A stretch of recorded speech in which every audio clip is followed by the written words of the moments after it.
Uşaqlar üçün oyun sadəcə əyləncə deyil, eyni zamanda təsir vasitəsidir.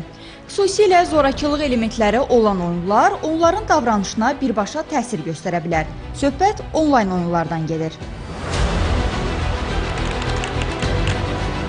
Əyləncəli göründüyü qədər belə oyunların görünməyən tərəfi də var. İnternetdə yayılan bu cür oyunlar həm uşaqlar, həm də yeniyetmələr arasında ciddi təhlükə yaradır.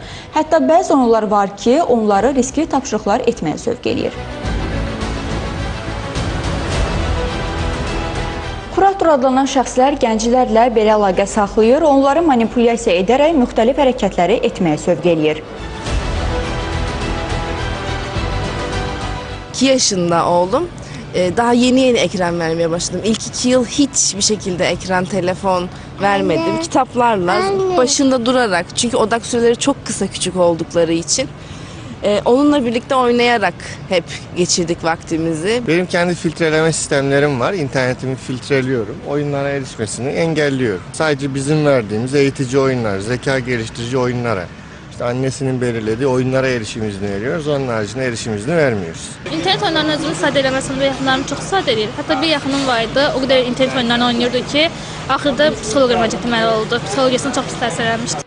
Bəli, valideyn nəzarəti mütləqdir. Çünki məsuliyyət məhz onların üzərinə düşür. Araşdırmalar isə göstərir ki, uşaqların uzun müddət nəzarətsiz internetdən istifadəsi ciddi psixoloji problemlərə yol aça bilər. Omnipotent davranışlar vardı. Yəni mənə heç bir şey olmaz düşüncəsiyle riskli davranışlar icra edirlər.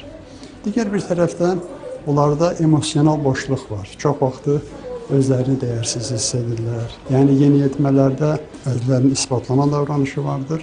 Özlərini başqalarına mütləq göstərmə və ətrafdan rəy alma vardır. Onlar ailədə lazım olan açıq ünsiyyəti görmədikləri üçün bu cür oyunlara müraciət edilir.